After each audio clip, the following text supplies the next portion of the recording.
Hey guys, and welcome back to my YouTube channel. My name is Kelly. Hi, if you're new. Today, as you guys might be able to tell by the title down below, I am sharing with you guys how to get started with your own Etsy shop. I am seriously so excited because today's episode of Talkative Tuesday has been very requested, and I'm excited to share my tips and tricks with you guys. If you guys don't know, I do have my own Etsy. It's linked down below, and it is called Kellyprepster Studio, which, by the way, if you're new to my channel, definitely hit that subscribe button down below along with the little bell notification. That way you can get notified the next time I upload.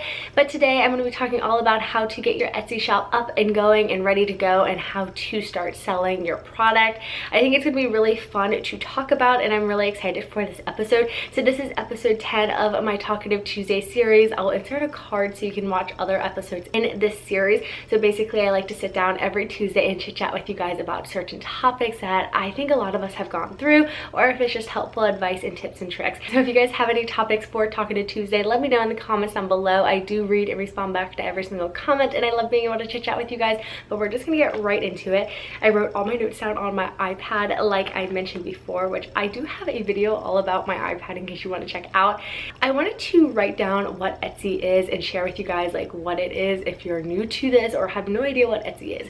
So Etsy is an online store with lots of different sellers, and they sell handmade items or vintage items and craft supplies. So you might find jewelry, bags, clothing, home decor, furniture, toys, and art, and there's tons more stuff on it. So I will have Etsy linked down below because you can find so many cool, different, unique items. I personally love shopping Etsy because it's how you get a lot of unique, one-of-a-kind pieces. Like, I can speak my shop alone, you can get personalized bracelets with your name on it, but I've also shopped and bought monogram necklaces where it's custom to me. My mom has shopped and got house decor with like our last name on it. It is seriously so cool. So there's just so much on there. You can also get like vintage stuff if you're into collecting things. They just have a ton of fun stuff, and I personally love it, especially with the holidays coming up. So I think it's something definitely worth checking out.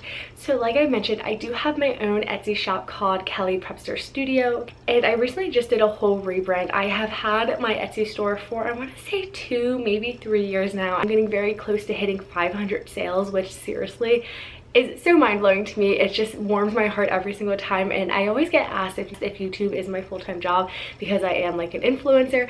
I also factor in Etsy because it is enough money that I have to pay taxes on and everything, so that factors into my income. So it is really cool because if you do build your following, and because that plays a factor into your sales sometimes, it can become part of your job. You can create such a big income from it, which I don't think people really realize. But if you're making little $3 sales throughout the day, every day, throughout the week, throughout every month, you can make a profit, which is seriously so cool. And it's so cool that you can make money doing something that you love. So again, I started my Etsy shop a few years ago. I first started selling Kellyprepster stickers. I don't have any more of them. I bought a ton of them off Redbubble. I created them, got them bulk printed, and then was selling them just for you guys. It was seriously so heartwarming, and I think that's like one of my favorite things about Etsy is everyone who shops your Etsy is just so sweet and supportive, and they're always so kind. But I started with that, and then I did a few art pieces that I would sell and print, which are no longer on my site just because I don't have time for painting anymore like I used to. But now I currently have scrunchies that are handmade. I'm currently wearing one right now actually, which is so cool. It's a Lily Pulitzer material. I upcycle old lily, and it's like genuine lily quality, and just make them into scrunchies. I have a sewing machine. I sew face masks, which is really cool, and I also have really popular beaded bracelets with bony beads. I will insert a card because those videos do really well on my channel. So it's just really fun, but I want to share with you guys how to get started.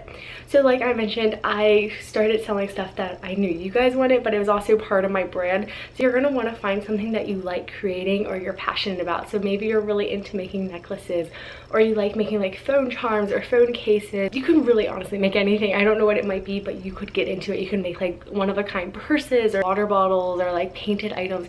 And if you like doing that, all you have to do is open an Etsy shop and start selling.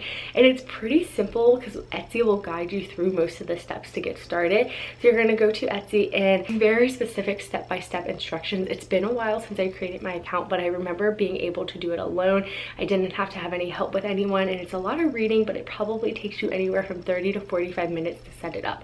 So you're definitely going to need a name for your shop, and that could be anything you want. I chose Kellyprepster Studio because I wanted it to correspond with my YouTube channel because a lot of my YouTube following and Instagram following are my buyers for my Etsy, so I wanted them to be able to find me easily, and I just thought studio sounded cool. But Etsy will also have some recommendations in case you need help finding a name. You're also going to need a logo, and that doesn't have to come right away, but personally you won't shop from sites or brands or sellers that don't have a logo, because it's kind of like that thing, like, are they really trying to sell? That's just a personal thing though, but it's also kind of like a website. If they don't have a brand logo, it seems a little sketchy, which it's not. It's just that thing like you kind of need to do. So I have a logo. You guys saw it on the little screen recording I shared, but it can be as simple as you want it to be. It can be as complex, but you can always upgrade it and change it over time as your brand grows. And then following that, you're gonna need to create a product. So once you have your Etsy site up and running, you need to make sure you have a product. Now, some of your products you might not be able to make until the order because it's custom, but you have to have at least one product to be able to show, because you're gonna need product photos to create an Etsy listing. So you're gonna make your product, create a picture of it, and as you guys can tell by my bracelets, they all have a very similar white background, and I think that's really helpful with branding later on. But creating product photos that show off your items clearly, get straight to the point, is so helpful, but they also have to be kind of eye-catching that people are going to be interested in them. So when you have your photos, you're going to create a listing, and Etsy again will guide you through this, especially on your first time.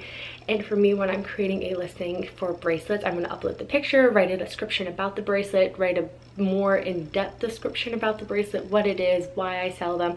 Then you're also going to add tags that are going to help with your SEO, which we're going to talk about in a little bit.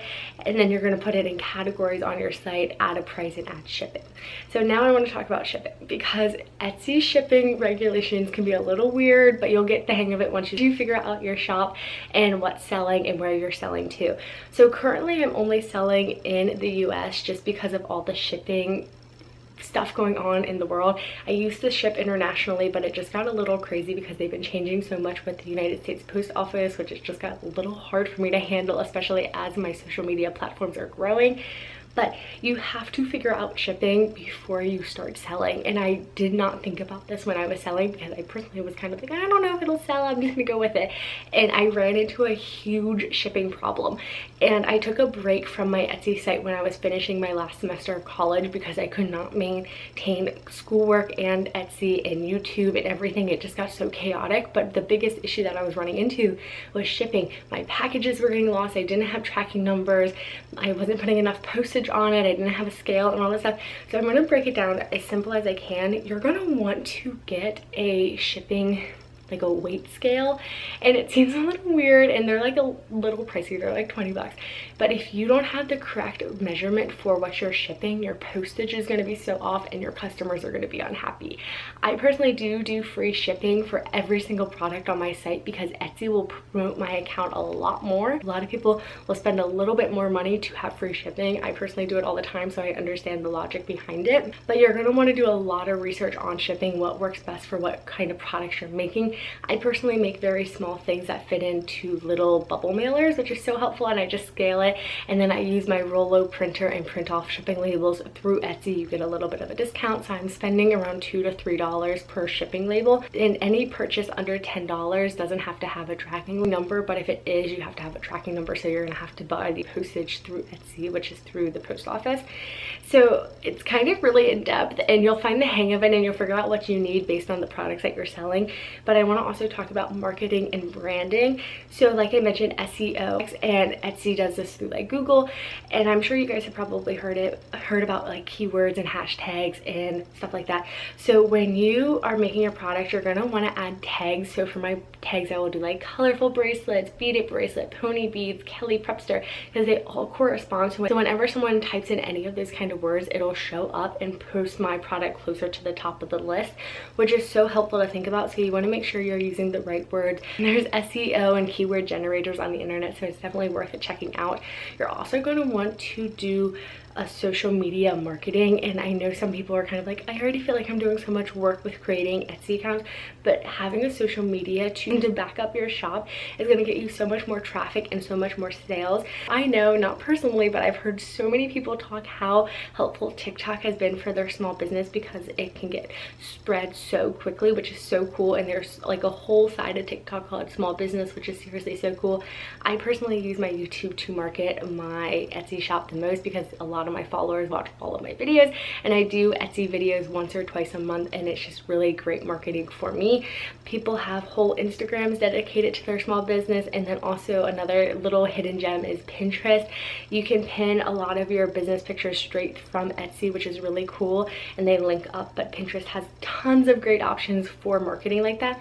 You can also run paid ads. I personally have never done this, so I don't really have any experience with it, but it is a great marketing tool. I think discounts and cute packaging is a game changer. So when I took my little vacation, that's what Etsy calls it, when I was trying to figure out how to fix my shipping problem after I was done with college, I also decided it is time to up and boost and make my packaging as cute as I can. So I have pink bubble mailers and all these cute little things that are very on brand for me. And I also created a discount code which you guys can use. It's called Kelly, and you get $3 off $12, which that's like a free bracelet. So I just think it's really helpful. But when I write out my little personalized notes in my cute packaging, I will use my code Kelly to get $3 off your next order, because then you might get a repeat buyer, and Etsy will put like a little star next to someone who buys again, which is so cool because I think repeat buyers, like, we love all buyers, but repeat buyers, those are like the best because they're coming back to your store and they like what you're making. So the last thing that I want to talk about with creating your Etsy store is being timely. So like I mentioned, shipping, you have to be quick with your product. If you say, because you can determined how long it takes you to take a product, certain things might take you a week, certain things might take you 3 days, but when you say it's only going to take you 3 days to get a product out, you best believe you have that product out in 3 days max. And it's so important because your shoppers can rate your shop. So I have over 100 5-star reviews, and that's because I always deliver on what I say I'm going to be doing. So you need to be timely, and you also need to respond to all your messages from your customers as quick as you can, because if they're paying their money, they want an answer as quick as they can, because once they buy something, they can leave a bad review. And I'm not saying one bad review is going to be awful, but it can definitely affect your future buyers. So that's something to think about. And always when you're writing on your cute packaging, say like, please leave a good review on my site. It really means the world to me, and I think it really does because it boosts you on Etsy's website. So those are all my little tips and tricks on how to get started on Etsy. Give this video a big thumbs up if you guys found it helpful. If you have any other topics that you want to talk about for Talkative Tuesday, let me know in the comments down below. I do read and respond back to every single comment, and I love being able to chit chat with you guys. I hope you found this helpful. If you're starting your Etsy shop, let me know. Leave a comment, let me know what your site is. I would love to check it out. I do love sharing small businesses on my channel and all my platforms. It's seriously so much fun because I just love supporting you guys. And again, if you haven't already, definitely hit that subscribe button down below, and I will see you guys very soon with my next video. Bye guys.